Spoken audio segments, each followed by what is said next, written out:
Radio Publique Africaine.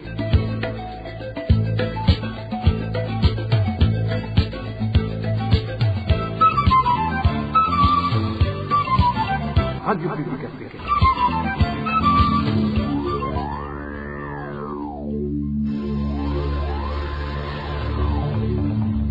C'est le moment de suivre le journal parlé en français. À la présentation, Eloge Diva et Mécha. Samedi 13 juillet 2024, merci d'écouter la radio publique africaine. Bonsoir et bienvenue dans ce journal dont voici les principaux titres.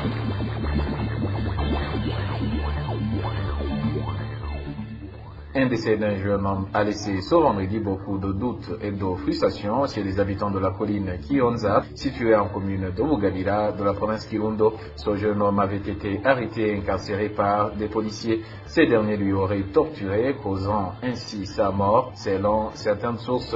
Vous allez l'entendre dans ce journal.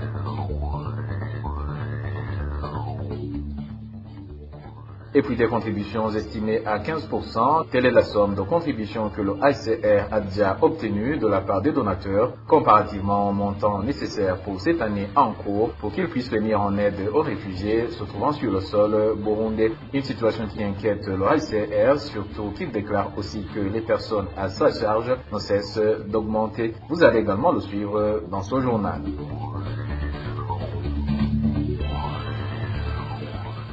Dans ce journal également, nous allons revenir sur le dossier d'Emilienne Sibomana. Au milieu et vers la fin de ce journal, dans le mini-magazine Au cœur de la société, c'est après que le parquet général près la cour d'appel de Gitega ait fait appel de l'arrêt d'un acquittement rendu par la cour d'appel de Gitega qu'il a perdu contre cette secrétaire du lycée technique Christ Roy de Gitega. Un appel fait 2 semaines après son acquittement rendu par la cour d'appel de Gitega, et même si elle croupisse toujours en prison. Voilà pour les titres. Le développement, c'est dans un instant.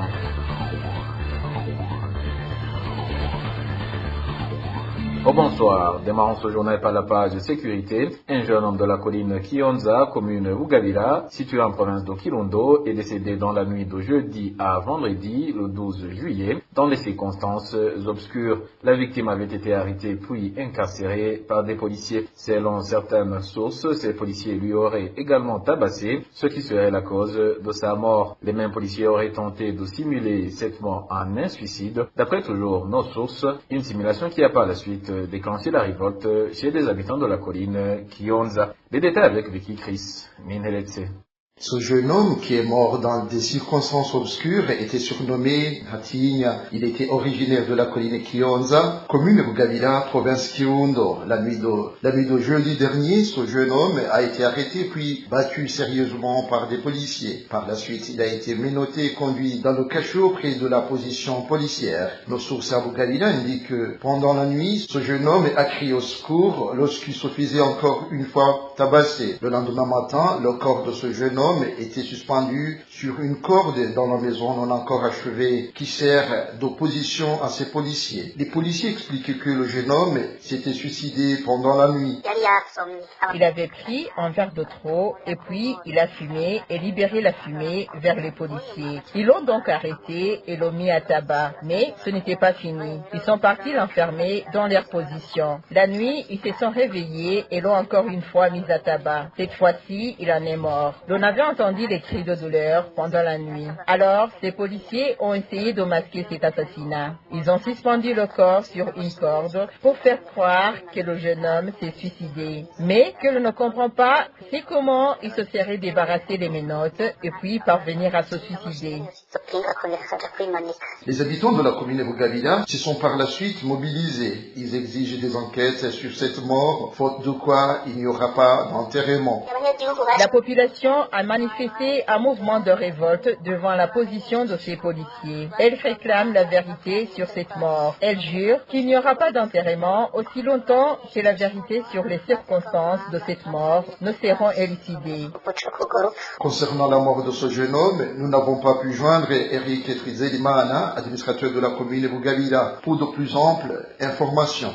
Merci à toi, Vicky Chris Ninheretse. En page justice, le parquet général près la cour d'appel de Gitega a fait appel ce 12 juillet de l'arrêt d'un acquittement rendu par la cour d'appel de Gitega qu'il a perdu contre Madame Sibomana Emilienne. Dans son dossier d'appel, le parquet général près de la cour d'appel de Gitega soulève une erreur dans l'interprétation et dans l'application de l'article 267 du code pénal. Il a donc demandé à ce que l'arrêt attaqué soit cassé et renvoyé devant la cour d'appel de Gitega, le siège autrement composé. Eric Nyonzima nous en dit plus. Dans une ordonnance d'appel signée par l'officier du ministère public Joseph Désiré Ndoyezo, il entame ainsi: nous faisons recours à votre honneur pour exercer le pouvoir en cassation contre l'arrêt RP 3336/GT rendu par la Cour d'appel de Gitega en date du 28 juin 2024 en cause du ministère public contre Sibomana Emeryene. Dans cette même ordonnance dont nous avons une copie en notre disposition, le ministère public affirme que Sibomana Emeryene n'a jamais été capable de produire de preuves de ses accusations contre l'able Ntakirutimana Laurent. Et par la même occasion, il a été reconnu coupable de dénonciation calomnieuse et condamné à 5 ans de servitude pénale principale. Le ministère public indique par conséquent avoir été surpris de son acquittement. Selon le juge d'appel, il n'y a pas eu d'infraction punissable car l'infraction qui lui est accusée manque d'éléments matériels et moraux et a conclu à l'acquittement de Mme Sibomana Emeryene. Ici, le juge d'appel a motivé son arrêt en montrant que Sibomana Emeryene répondait au ministre de l'Éducation qui voulait que des actes de viol soient dénoncés, mais que Sibomana n'avait aucune autre intention de nuire à l'able Ntakirutimana Laurent, sauf celle de protéger les victimes. D'après le ministère public, le juge d'appel a fait erreur d'interprétation et d'application de l'article 267 du Code pénal et par conséquent, le ministère public demande la cassation de l'arrêt attaqué et que l'affaire soit renvoyée devant la Cour d'appel de Gitega, le siège autrement composé. Et en parlant justement du dossier d'Emilienne Sibomana, acquittée par la cour d'appel de Gitega il y a exactement 2 semaines, cette secrétaire du lycée technique Christ-Roi de Gitega n'a pas encore retrouvé sa liberté. Selon le juriste maître Janvier Bigirimana, cela constitue une violation du code de procédure pénale burundaise. Depuis son acquittement, Emilienne Sibomana ne devrait pas passer 1 heure de plus en prison, estime maître Janvier Bigirimana. Je vous propose de l'écouter. C'est pas normal qu'après quelques jours que la décision de la justice est tombée, on observe, on constate malheureusement qu'Emilienne Sibomana n'est pas encore libre. Ceci est une violation grave des droits de cette syndicaliste. Nous pensons que ceux et celles qui ont été impliqués dans cette violation devraient se ressaisir pour qu'elle puisse retrouver sa liberté la plus immédiate possible. En effet, le Code de procédure pénale burundais prévoit que une personne qui était poursuivie et qui est acquittée par un juge doit être dans la position où le juge l'a placé, malgré un éventuel appel, un éventuel recours contre la décision en question par le ministère public. Dans l'hypothèse où le ministère public a interjeté appel contre cette décision qui a acquitté Emilienne Sibomana, nous pensons que cela n'est pas une justification de la maintenir en détention, étant donné qu'elle doit être libre depuis que le juge l'a décidé.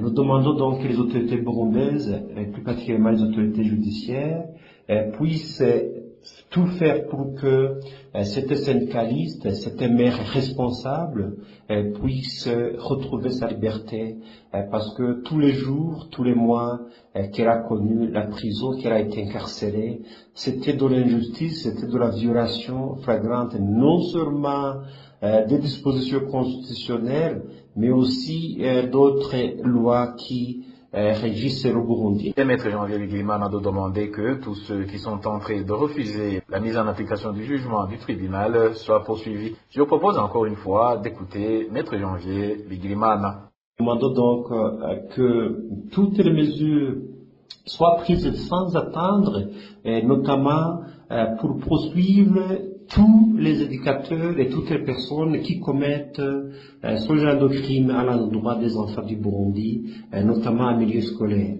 Cela va permettre non seulement de sécuriser la vie scolaire des jeunes burundais, mais aussi ça va permettre à ce que les délinquants, les criminels qui sont impliqués dans ce genre d'infraction, dans ce genre de crime, puissent être poursuivis conformément à la loi. Bref, cette incarcération qui continue à l'encontre d'une personne qui a été libérée par une décision de justice, c'est une violation flagrante de la loi. Nous demandons que cette violation puisse cesser sur le champ et que les autorités compétentes, notamment dans le domaine de la justice, puissent tout faire, non seulement qu'Emilienne puisse retrouver les siens, retrouver la liberté, mais aussi que d'autres cas ne puissent pas continuer à se reproduire parce que son camp est loin d'être isolé. Poursuivons ce journal par l'actualité politique. La permanence du parti Saroania Frodebu, située au niveau de la colline et zone Mitakataka, commune et province Bubanza, a été vandalisée par des malfaiteurs en date du 7 juillet dernier. Déclaration faite par le porte-parole de ce parti. Fenias Nigawa fait savoir que cela démontre une intolérance politique, un phénomène qui ne fait que salir l'image du pays. Ce politique demande donc aux autorités administratives et judiciaires de mener des enquêtes pour que ces malfaiteurs soient identifiés et sanctionnés. Ces malfaiteurs ont effacé les écritures qui se trouvaient sur la permanence. Ils ont même essayé d'effacer les couleurs du parti Saronia Frodebu qui se trouvaient sur les murs. Cela s'inscrit dans le cadre de l'intolérance politique, car ça se voit que ces malfaiteurs ne veulent pas voir le parti Saronia Frodebu travailler dans cette localité. Pour cela, le parti Saronia Frodebu condamne énergiquement ces actes de barbarie, cette intolérance politique qui ternit l'image du pays. Nous profitons maintenant de cette occasion pour demander à l'administration, aux forces de l'ordre, même à la justice, de faire des enquêtes afin que ces malfaiteurs soient identifiés et soient punis conformément à la loi. Nous demandons même à nos militants et amis du Frodebu de rester calmes, de ne pas céder à ce genre de comportement afin qu'on puisse se préparer aux prochaines échéances électorales. Le parti Saronia Frodebu promet à la population de Bubanza qu'il va bientôt organiser une réunion sur cette même colline pour soutenir cette population qui veut que la démocratie s'enracine ici au Burundi. Nous allons rester sur cette colline avec la même maison parce que c'est notre droit. En actualité politique toujours, se basant sur la mise en place des membres de la commission électorale nationale et ceux des commissions provinciales, le parti Codebu se dit préoccupé par les préparatifs des élections prochaines. Selon Kefa Nividzi, président du parti Codebu, hormis l'instauration de la loi électorale qui écarte les partis de l'opposition suite à l'augmentation des cautions exigées aux candidats, l'intolérance politique et des intimidations observées dans différentes localités n'inspirent pas confiance à ces élections. Le président du parti Codebu interpelle la population de ne pas céder à la résignation, surtout pendant la surveillance des élections. Suivez plutôt Kefa Nividzi, il est le président du parti Codebu. Au niveau du parti Codebu, nous avons des vives préoccupations concernant la préparation des élections de 2025 parce que c'est la première fois que nous avons une CENI et qui ne comprend pas au moins les membres d'un parti politique de l'opposition et les CEPI qui viennent d'être mises en place sur les 52 membres qu'ils composent. Il n'y a qu'un seul membre d'un parti de l'opposition. Les autres membres proviennent soit du CNFDD, soit des partis alliés au CNFDD. Et ce sont des membres aussi qui proviennent de la société civile et qui parlent le même langage ou qui sont même des défenseurs du pouvoir. Et les organisateurs de société civile qui donnent souvent des conseils critiques n'ont pas été pris en considération. Il en est de même que les membres provenant des églises et confessions religieuses, on s'étonne du fait qu'on a omis de mettre les membres provenant de l'église catholique qui donnent des conseils qui répondent aux besoins de la population. Il s'agit également des élections qui sont préparées après la mise en place d'un code électoral liberticide qui a instauré l'augmentation des cautions, notamment pour les présidentielles et pour les législatives, avec installation des cautions pour les élections des conseillers communaux qui n'existaient pas au départ. Nous entrons également dans le processus électoral dans un cadre d'intolérance politique qui a été marqué beaucoup plus par le chambardement du leadership participe aussi du principal parti de l'opposition pour mettre en place les adeptes, mais aussi d'autres cas d'intimidation ou de musulmans de l'espace politique qui s'observent ici et là. On a une confiance zéro au processus électoral en cours. Malgré tout cela, nous interpellons la population de ne pas céder à la résignation, mais de se saisir pour s'attirer à la préparation minutieuse des élections de 2025 et de 2027, notamment en mettant des efforts particuliers pour l'observation électorale. Parce que la majorité des Burundais ont soif du changement, de telle sorte que tous ceux qui voudraient frauder ces élections ne pourraient pas aboutir à leur fin. Donc, nous interpellons également la communauté internationale régionale à suivre de près ce processus électoral, parce que la misère que vit la population aujourd'hui est une conséquence directe des élections du passé qui ont été organisées de façon non transparente et qui ont amené des dirigeants qui n'ont pas la volonté ou la capacité de mieux servir la population.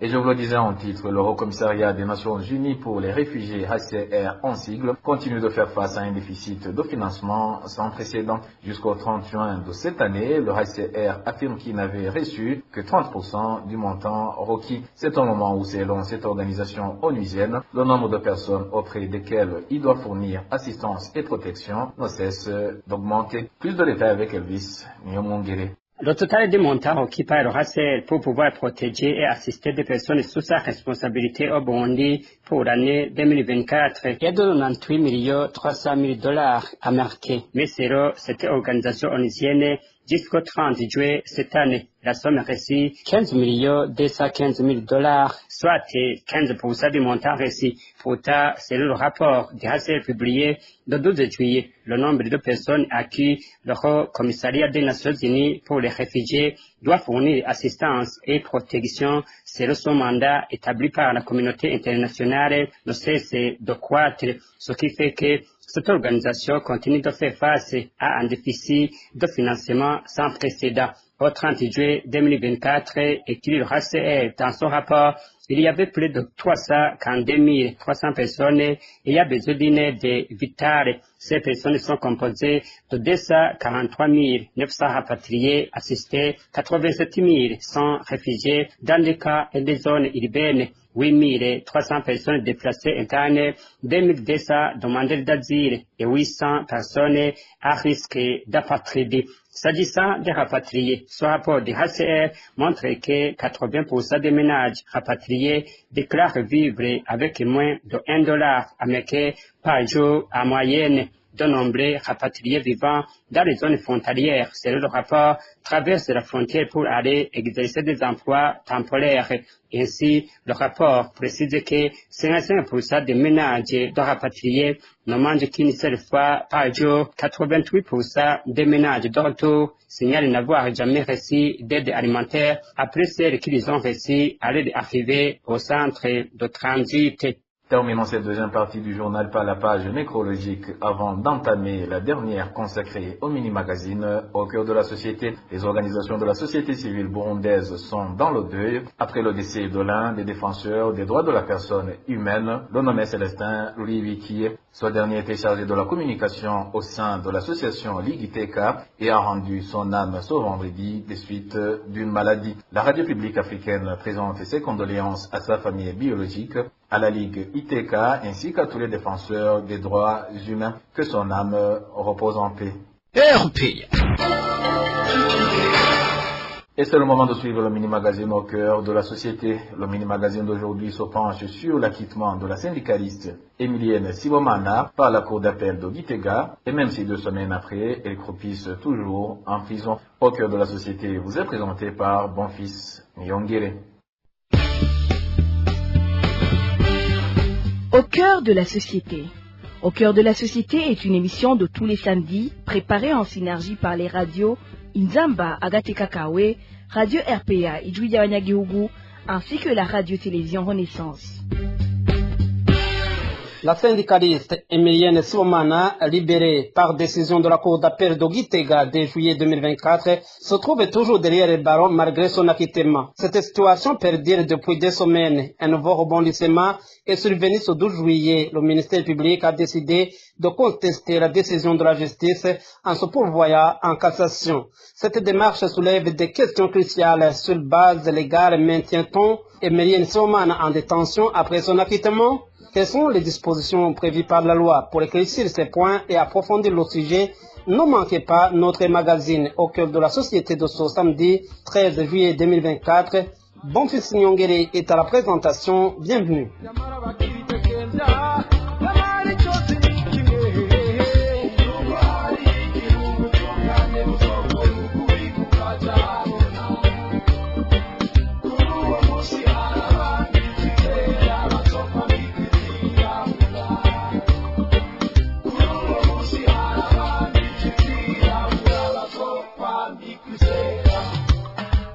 L'affaire Emilienne Sibomana a connu plusieurs rebondissements ces dernières semaines.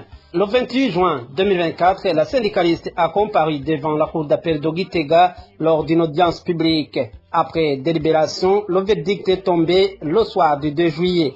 Emilienne Sibomana a été acquittée, suscita un vif soulagement parmi de nombreux Burundais, en particulier les militants des droits humains. Le 10 juillet 2024, Madame Emilienne Sibomana a reçu officiellement la notification de son acquittement. Cette décision la lavait de l'accusation de dénonciation calomnieuse et aurait dû lui permettre de recouvrer les droits dont elle avait été privée depuis son arrestation.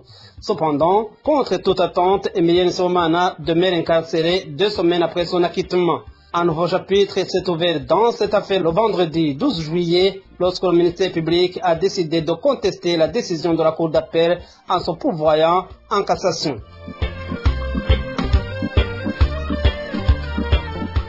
Des hommes de loi dénoncent la violation de la loi car Mme Emilienne Sibomana devrait déjà recouvrir sa liberté. Maître Jean-Claude Nibourmoussi, chargé des questions juridiques au sein de l'action chrétienne pour l'abolition de la torture au Burundi, ACAT Burundi, indique que la loi est claire sur ce point. La loi burundaise prévoit la libération immédiate de toute personne ayant été acquittée indépendamment de la procédure d'appel. L'ACAT Burundi exprime sa profonde préoccupation suite à la libération retardée d'Emilienne détenue à la prison de Gitega malgré la décision d'acquittement rendue par la Cour d'appel de Gitega. CAT Burundi souligne que cette situation constitue une violation flagrante des droits de l'homme et un mépris évident pour un état de droit.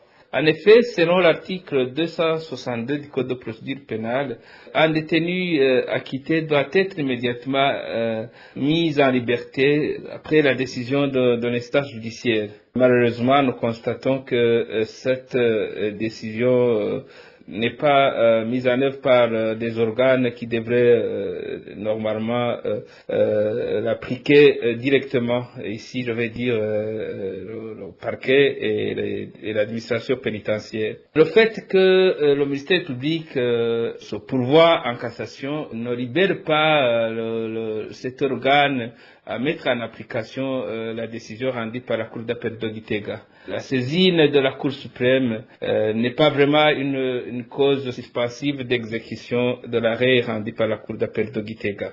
Nous insistons à demander en fait que Emilienne soit immédiatement libérée et nous insistons sur le fait que la détention en fait continue après un acquittement et non seulement illégale mais inhumaine. Il est également à souligner que les organisations internationales de défense des droits de l'homme doivent faire pression sur le gouvernement burundais pour respecter ses obligations légales et libérer immédiatement toute personne acquittée ou qui est déjà purgé sa peine mais qui sont toujours en détention sans titre ni droit. Cette affaire en fait met en lumière les défis persistants auxquels est confronté le système judiciaire burundais. Nous demandons à ce que l'article 262 du Code de procédure pénale burundais soit strictement appliqué afin d'assurer le respect des droits de l'homme et la crédibilité du système judiciaire.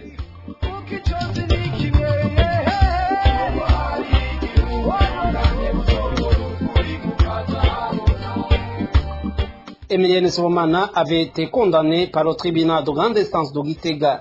Elle avait été accusée de dénonciation calomnieuse pour avoir dénoncé lors d'une réunion avec le ministre de l'Éducation François Habyarimana les abus sexuels perpétrés par l'abbé Laurent Nakirutimana, directeur du lycée technique l'histoire de Mouchacha, à l'endroit des élèves de sexe féminin de cet établissement. Plus récemment, 13 juin, Emilienne Sibomana s'est présentée devant la cour d'appel de Gitega. Lors de cette audience, elle a exprimé son incompréhension face au maintien de l'abbé Laurent Nakirutimana à son poste de directeur malgré la gravité des accusations portées contre lui. Et voilà, c'est ici que se termine le mini-magazine au cœur de la société de ce samedi. À la présentation, vous étiez avec Bonfils Nyongere. Rendez-vous samedi prochain. Au revoir. C'était l'émission Au cœur de la société. Et voilà, chers auditeurs de la radio publique africaine, c'est par le mini-magazine Au cœur de la société que le journal de ce 13 juillet 2024 se termine. Merci pour votre écoute et je remercie également mes collègues de la rédaction et de la technique pour leur parfaite collaboration. Et là, je dirai les messages pour présenter ce journal. Je vous souhaite un excellent week-end chez vous.